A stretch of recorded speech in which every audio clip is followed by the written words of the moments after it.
Bonjour, chers responsables d'établissement et gestionnaires. Nous allons faire une série de vidéos pour présenter le produit Agesco que nous mettons à votre disposition pour la gestion efficace de votre école.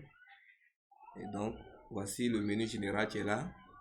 Pour mieux appréhender ce que nous voulons faire, nous avons pris la base d'une école comme ça et ça vous permettra d'avoir une idée des fonctionnalités.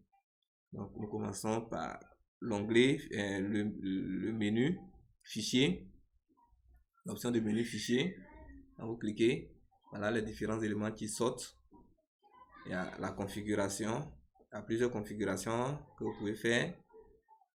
Configuration générale, configuration des emails. Ça permet d'envoyer les emails au personnel et ainsi de suite. Donc, il faut configurer l'email qui sera utilisé pour l'envoi.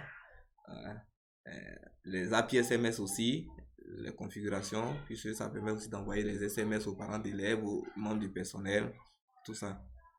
Et les autres éléments de la configuration, en tout cas, tout ce qu'il va vous falloir pour utiliser pleinement votre application. Ensuite, nous venons aux informations concernant l'établissement même. Donc ça, c'est les infos de modification. Voici un peu ce qu'il faut, c'est ça qu'il faut là, qu'il faut insérer le logo, les différentes informations, le slogan, la boîte mail de l'établissement, tout ça.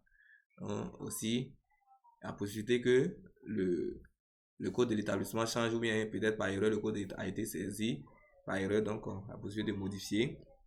Là, c'est le conseil intérieur, donc la saisie des membres et les activités du conseil intérieur, et pareil pour le conseil de discipline.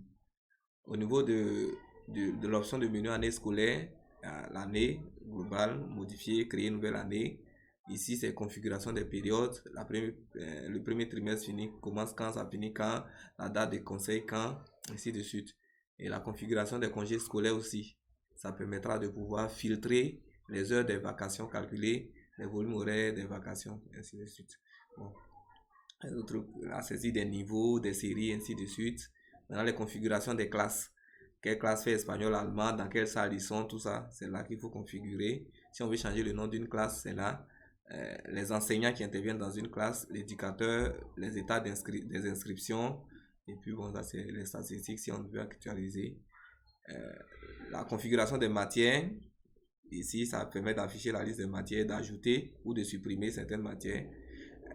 Ça permet aussi de saisir ici les progressions, particulièrement les compétences par discipline, et puis les thèmes, et puis comment on appelle ça, la progression par discipline.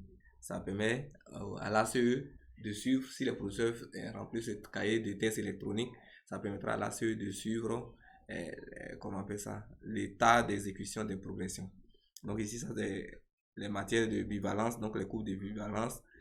Ici, c'est la configuration des volumes horaires. Vous voyez que tout est entièrement paramétrable. Voilà.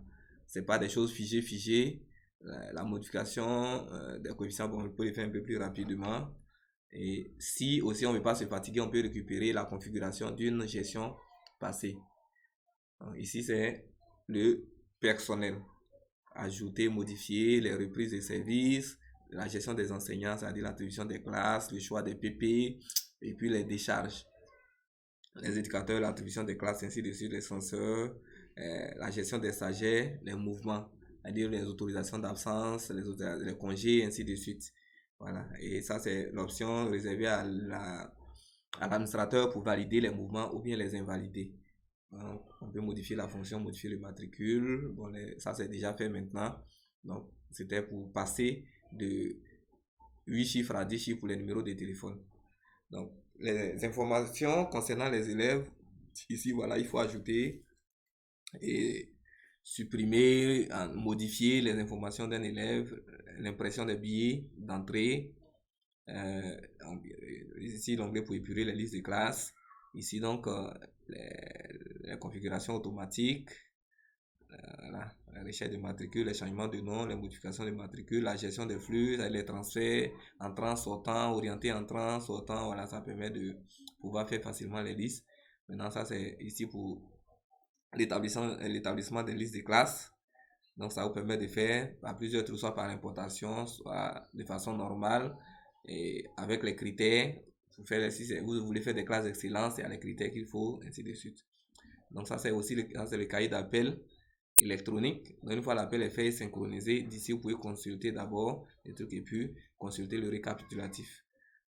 Là, c'est saisir les abonnements SMS, saisir les chefs et sous-chefs de classe, les prises de vue. Vous pouvez faire les photos simplement avec un simple téléphone. Le téléphone connecté à l'ordinateur, automatiquement, votre